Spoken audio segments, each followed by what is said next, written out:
Hi, welcome to Class 5. This is the last class with new content for this first module of the course.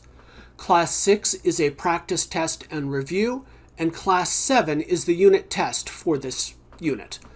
For this last class, I'm including an additional topic that mostly relates to social epistemology.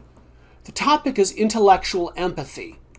And it's about how we relate to each other as critical thinkers.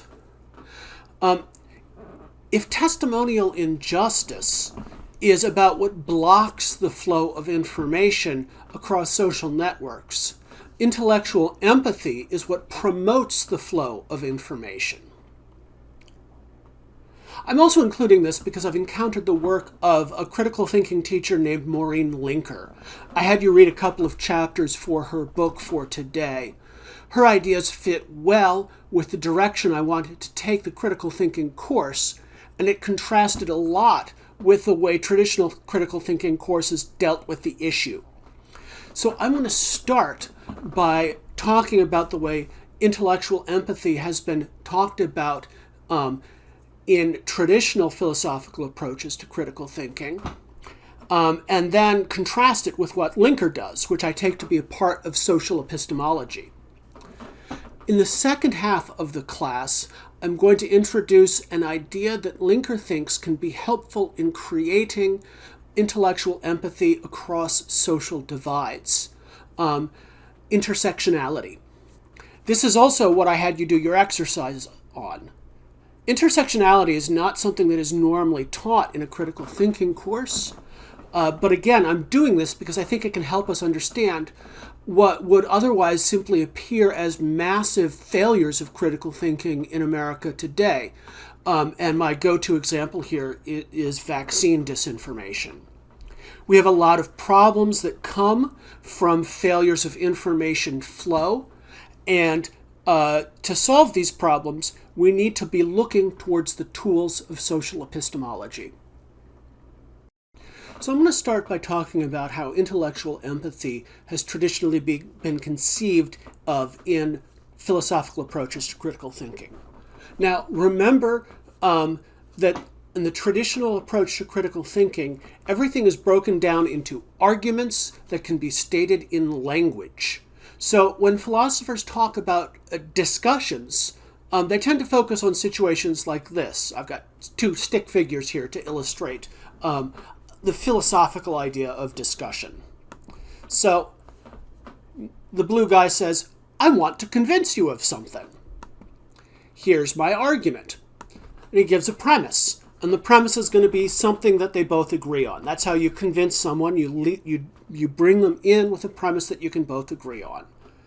And he's got another premise that we both that he thinks they'll both agree on.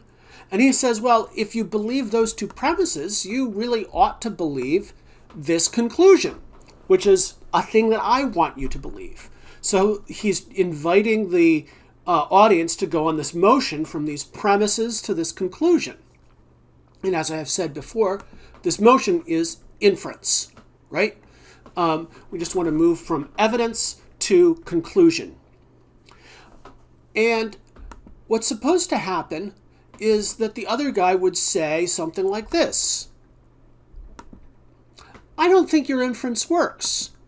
And he'll bring in another premise that is another thing that they both agree about, right? And then he says, therefore, your inference doesn't work. So this is two reasonable people having a discussion. And this is great. This is how people actually acquire true beliefs. The problem with this philosophical approach to critical thinking is it doesn't get much farther beyond this. In any conversation like this, there's going to be a lot more going on. What is going to happen if these two people don't empathize with each other? The traditional approach to critical thinking really only has one way of dealing with this, and that is to identify a fallacy, in this case, the straw man fallacy. So this is the non-empathetic version of the conversation, right? So things start out the same way. The blue guy is now talking to a purple guy. And the blue guy says, I want to convince you of something. And he gives his argument. The premise is something they both agree on. Another premise is something they both agree on. And then there's the conclusion. Well, the purple guy then turns around and says, oh, so what you're saying is P1, something only a total monster would believe. Oops, I did this in the wrong order. P2, something only a total fool would believe. And then the conclusion, something only a foolish monster would believe. And the other guy says, what? That's not what I said at all. So this is an example of what we call the straw man fallacy. The straw man fallacy is an error in reasoning that is committed when you portray someone's argument as worse than it actually is, right? And here I'll make our previous example more concrete by filling in issues, right, and premises. So imagine Monica says, I think the words under God should be taken out of the Pledge of Allegiance. It's a violation of the real principle this country was founded on, the separation of church and state. It wasn't even originally in the pledge. So here she's giving an argument. The first statement is her conclusion. The other two statements are premises. And then Steve turns around and says, you atheists want to drive all religion out of the public sphere and force decent Christians to worship in secret like we had to in Roman times. Right? Again, he is misportraying the other person's opinion. And that's a fallacy. And so far, this is all great. And this is, an example I use in classes all the time. This is obviously something you see in real life all the time, especially in online contexts when conversations can get super dysfunctional. So let's go back to this example and we'll put up everything here. The problem with the philosophical approach is that the dysfunction is considered entirely cognitively. That is, it's totally in terms of, propositions, statements, assertions. The focus is on whether the assertions and whether the purple guy's assertions match the things that the blue guy originally said. And a critical thinking exercise would just focus on whether or not this representation is fair, which in this case it obviously isn't. Understanding why the purple guy is behaving the way he is considered outside the scope of the course. So part of what I'm doing here is bringing in ideas that would normally appear in psychology and interpersonal communications courses. And my long-term hope is that there's going to be more coordination between all these courses and the way they are taught. Because philosophers tend to focus only on the cognitive aspects of this exchange, when they try to think about intellectual empathy, they come up with things like this. So this is Richard Paul. He and his partner, Linda Elder, have had big careers as scholars of critical thinking. They are the authors of critical thinking textbooks, and they are promoters of critical thinking education in general. Actually, Paul recently passed away. Paul's conception of intellectual empathy is largely restricted to the cognitive domain. So he emphasizes accurately reconstructing people's arguments, reasoning from premises that you disagree with, and recognizing your own ability to be wrong. So I'll read this out loud. Intellectual empathy, having a consciousness of the need to put oneself imaginatively in the place of others in order to genuinely understand them. That's good. We must recognize our tendency to identify truth with our immediate perceptions or long-standing beliefs. This trait correlates with the ability to reconstruct accurately the viewpoints of others and to reason from premises, assumptions, and ideas other than our own. This trait requires us to remember occasions where we were wrong, despite an intense conviction that we were right, as well as consider just when we might be similarly deceived. So basically, he's emphasizing reconstructing other people's ideas accurately, plus some intellectual humility, recognizing that you've been wrong before and you'll be wrong in the future. Okay, one reason that I like Linker is that she brings out the empathy part of intellectual empathy much more richly. So this is from your reading. What is intellectual empathy? I use the term intellectual empathy for the work we are doing in this book because it captures the cognitive affective elements of thinking about identity and social difference. Traditional models of mental processing assumed that cognitive abilities like thinking, remembering, and inferring were separated from emotional responses. Recent research on cognitive psychology has shown that cognition and emotion actually function interdependently, so that things such as attention and memory can work more effectively when accompanied by feelings. So rather than telling us to set aside our emotions, or overcome our emotions, what we want to do is apply the same metacognitive tools to our emotions that we apply to our reason in order to understand ourselves and other people, and then to use this understanding to help us make good decisions about what to believe or do. So this is a tweet that I've seen going around that I saved because I knew I'd want to use it in this class. A person named Helen Rosner says, if you say that you don't allow your emotions to influence your thinking, you're actually saying you have absolutely no awareness of all the ways your emotions influence your thinking. So this is so dead right that it needed to go right in my critical thinking course. All right, so this is how I want to define intellectual empathy in this course. This is how we are going to use the term, although of course you can think whatever you want about this topic or any topic. So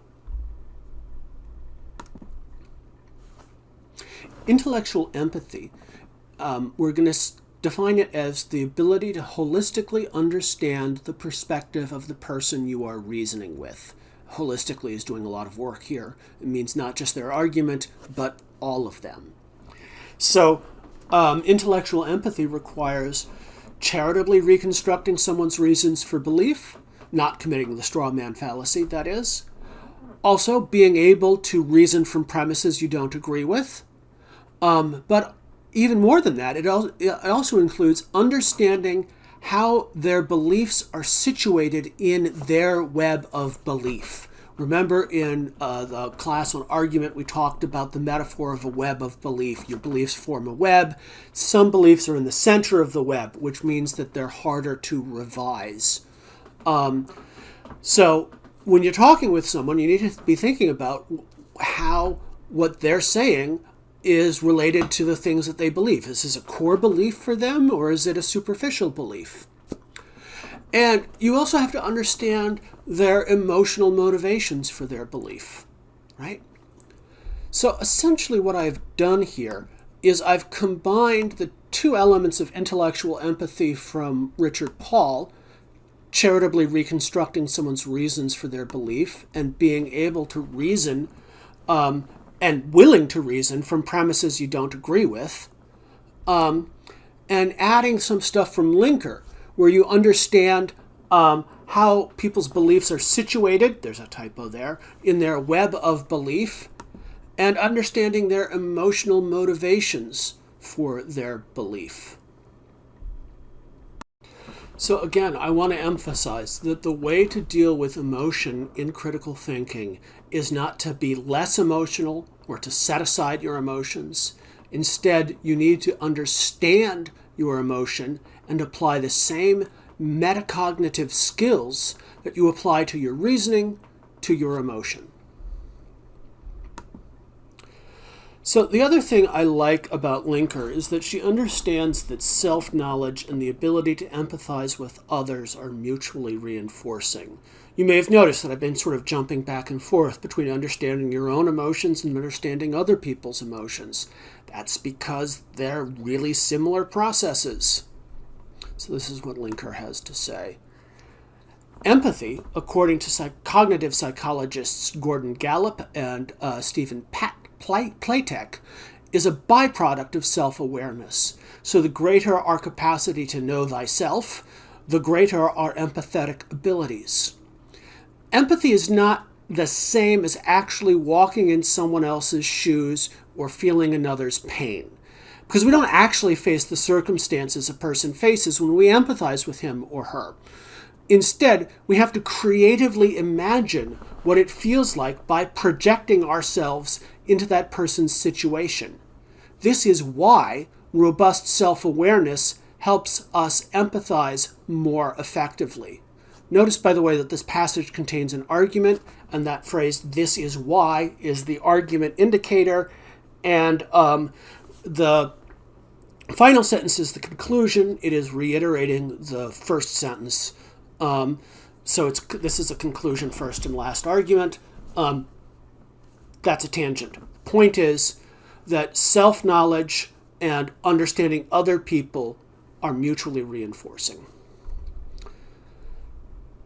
All right, so I want to transition to talking about intersectionality. And the reason why this isn't a total non sequitur, just as an out of nowhere, is that this is really about, again, understanding other people, and specifically understanding other people across the kinds of difference that is currently dividing our country. So, I said your beliefs form a web.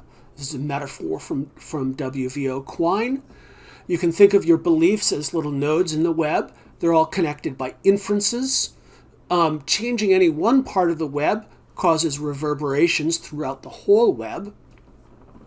But there are beliefs in the center of the web, which would cause really big reverberations if you changed them. So these are ones that we are less likely to change.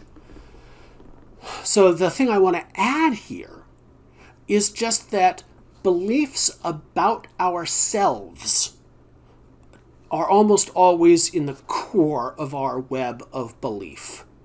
Beliefs that relate to our self-conception are almost always deeply held.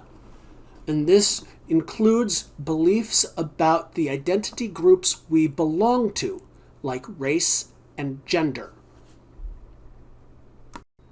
Okay, so let's turn to the exercise. In the reading, Linker introduces intersectionality as the solution to something she calls diversity fatigue. And I think we can all understand what diversity fatigue is, but she uses a story of two people, Eric and Cassandra, to introduce it. Eric and Cassandra both have children entering middle school. They go to a parent orientation and find that the principal is talking about diversity, which gets a negative reaction out of both of them. So these two quotes explain their negative reaction. Eric, a white Christian working class man and parent of two children, sips his coffee and thinks, "Here we go again. Not only do I have to hear about diversity at work, but now I have to hear about it at my kids' school." Eric is tired of discussions of diversity because in his experience, they are either about how hard people have it or how good he supposedly has it. He has heard, and I'm going to drop that last sentence. Sitting in the same room is Cassandra. When she hears the principal mention diversity and inclusion, she too thinks, "Here we go again." Cassandra is a middle-class biracial woman in a committed relationship with another woman, and she is also a mother. She had her son while she was in high school and is no longer in contact with the child's father. Through the years, Cassandra has received a lot of help from her own mother, which made it possible for Cassandra to finish college and earn a nursing degree. In Cassandra's experience, When community events highlighting diversity and inclusion are being planned, she is sought after as if she was the voice of all people of color or for the gay, lesbian, bisexual, and transgender community, etc. So I asked you 4 questions in your exercise. The first was, what does Linker mean by diversity fatigue? Why does Eric suffer from it? Why does Cassandra? Back up your answer with quotes from the reading. I've just kind of given you a bit of an answer there. I would add that I think it's just frustration with the diversity fatigue is frustration with the discussion of diversity as it's been going on so far, driven by the fact that a lot of times it's not very productive. And it is, of course, a sensitive topic. So the other questions. Have you heard the term intersectionality before? How does Linker explain intersectionality? And how would an intersectional understanding of identity help a discussion of diversity overcome resistance from people like Eric and Cassandra? So I'm now going to answer the next 2 questions, and I'm not really going to answer the third or the fourth question in the total group. Okay. To understand intersectionality, or diversity for that matter, we have to understand the idea of what I will be calling an identity group. Other people use other names. Linker says social identity. Sometimes people just list the kinds of groups that they want to talk about. They'll say, race, gender, ability, etc. I think it's important to have some concrete meaning here because groups of this sort are different than random collections of people. This is what Linker has to say. Social identity refers to the way that people define themselves and others in terms of their membership in social groups. Just as we have unique personalities, we can be introverted, extroverted, stubborn, optimistic, we also have social identities. We can be Latino, Jewish, bisexual, Republican, a woman.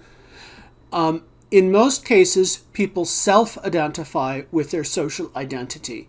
But in some cases, social identity is attributed to a person or group, and this attribution can be incorrect. For example, a person who identifies as bisexual might be mistakenly identified as straight if his or her romantic partner is of the opposite sex. In addition, our own understanding of our social identity may not match up with how other people understand our social identity.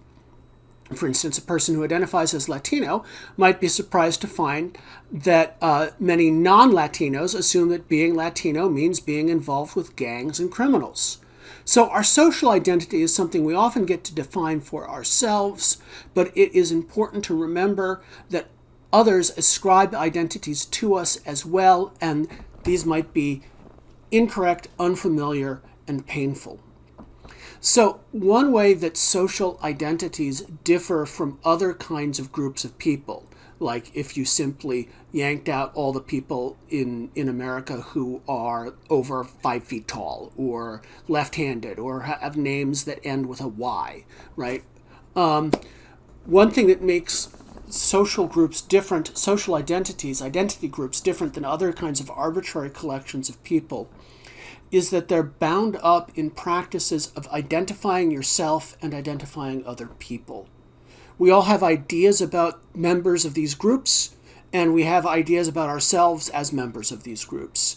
And our notion of the group is formed out of these often conflicting practices of identifying people as part of a group and having stereotypes about that group. So here's another discussion of identity groups from a thinker I like a lot, Iris Marion Young. She was a political philosopher. She says social groups of this sort that she's talking about in this essay are not simply collections of people, for they are more fundamentally intertwined with the identities of the people described as belonging to them. They are a specific kind of collectivity with specific consequences for how people understand one another and themselves. Yet neither social theory nor philosophy has identified a clear and developed concept of the social group. She's writing that's changed since the time she was writing. A social group is a collection of persons differentiated from at least one other group by cultural forms, practices, or way of life. Members of the group have a specific affinity with one another because of their similar experience and ways of life, which prompts them to associate with one another more and with those not identified with the group than with those not identified in the group or in a different way. Groups are an expression of social relations. A group only exists in relation to one other kind of group, at least one other kind of group. So here we get some more aspects of it. The social groups that we typically think about are not just products of a process of identification by yourself and others. They have cultural forms associated with them, and they are phrased in opposition to other groups. So when Linker talks about intellectual empathy, she is specifically concerned with promoting empathy between people of different identity groups. And she's got a 5-point program for doing this. This constitutes the whole book that I just had you read a couple chapters from, and you'll read a couple more chapters from later on. But really for this course, we're only going to focus on one of the aspects of this for her, seeing identity as intersectional. So, what is intersectionality? Intersectionality is the way that different social identities and the power imbalances between them interact in different contexts. For instance, being a black woman is shaped by two identities, being black and being a woman. The big important thing to see here right away is that intersectionality isn't simply additive, although it often is. So what I mean by additive is that there's an urge, I think some people have, to say that, if I have more oppressed identities, I am more oppressed, right? So being a black woman is always a double whammy. And in some cases it is, often it is. But it's important to see that identities, when they interact, can interact in unexpected ways. So I just want to give you two examples. In a patriarchal society, being male has advantages over being female.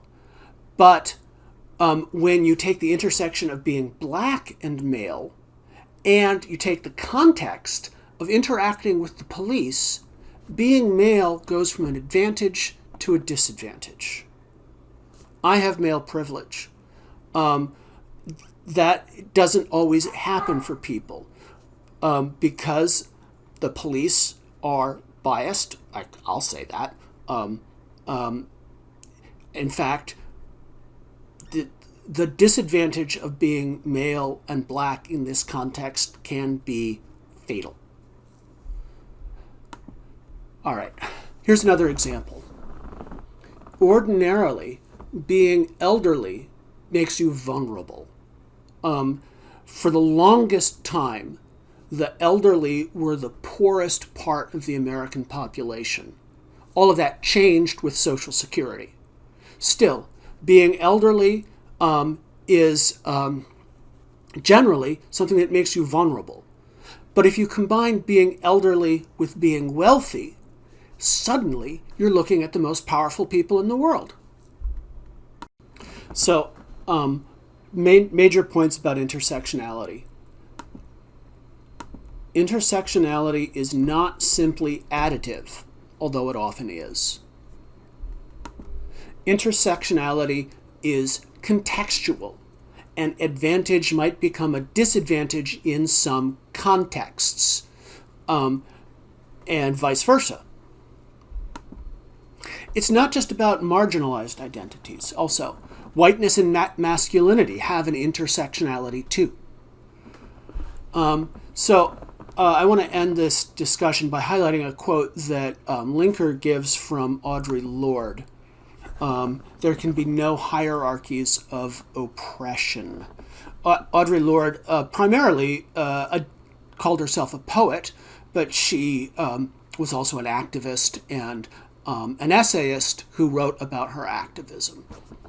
And so this is actually from an essay, a short little essay that was published in basically a newsletter, a library newsletter, but it turned out to be important. So here's the context for it. The title of the essay is, in fact, there is no hierarchy of oppressions. This is what she says. As a black lesbian feminist socialist poet and mother of two, including one boy, and a member of an interracial couple, I find myself a part of some group in which the minority defines me as deviant, difficult, inferior, or just plain wrong.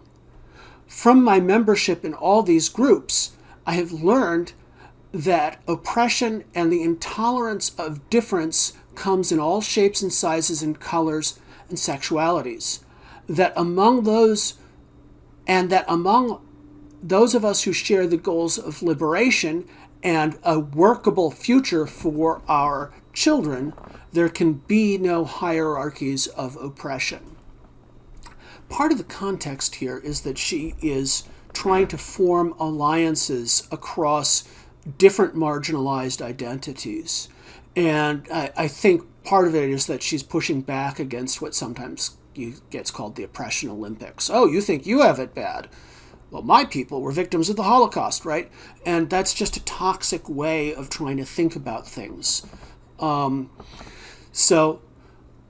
It's really useful all the time to remember that there are no hierarchies of oppression.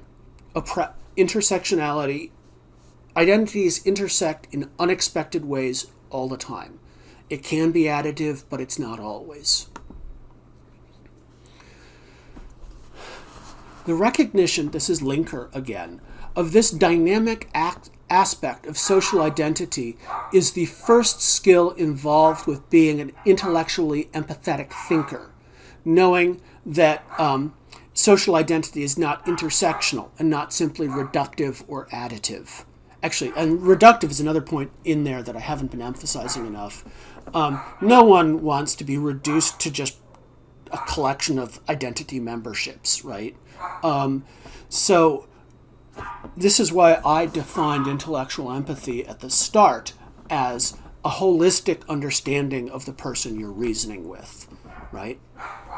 Okay, so I'm going to leave it to you guys to figure out if intersectionality can help with the problem of diversity fatigue. Next, I want to turn to the second exercise. Okay, I want to talk about the exercise for this class session, the second exercise, that is. Since the goal of today's lesson was to think about communicating across social differences, I thought it would be good to return to our agreements on rules for discussion.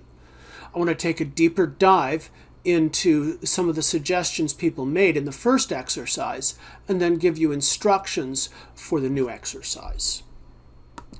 Okay, so in the in-person section, we saw some rules about turn-taking that got put on the board.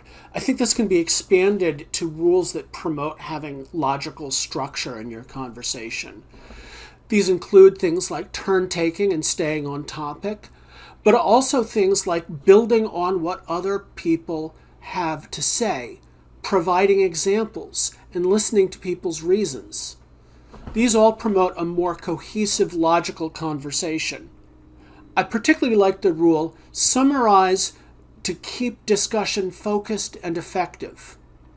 One person mentioned that it is the instructor's job to keep people on topic, which is true, but it's also your job.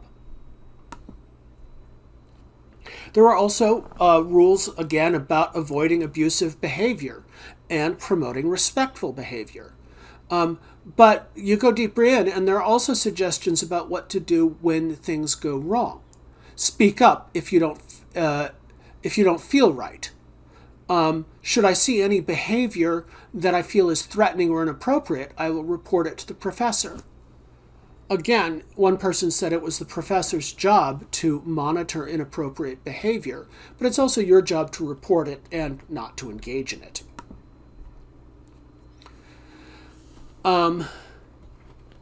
There were also rules that help people avoid becoming abusive in the first place. Criticize ideas, not the person, was one that I saw, and I often see it. It's one that I really like. Don't assume that someone is being untruthful. A couple people noted that turn taking is itself a way that encourages a thing that practices. Turn taking itself is a practice that makes people feel safe. There were rules to promote mutual understanding. Most people said that being open-minded was important. Most people said that listening was important. I also like that some people mentioned talking in addition to listening. Help others understand your message. Ask questions. Share ideas and ask questions to learn.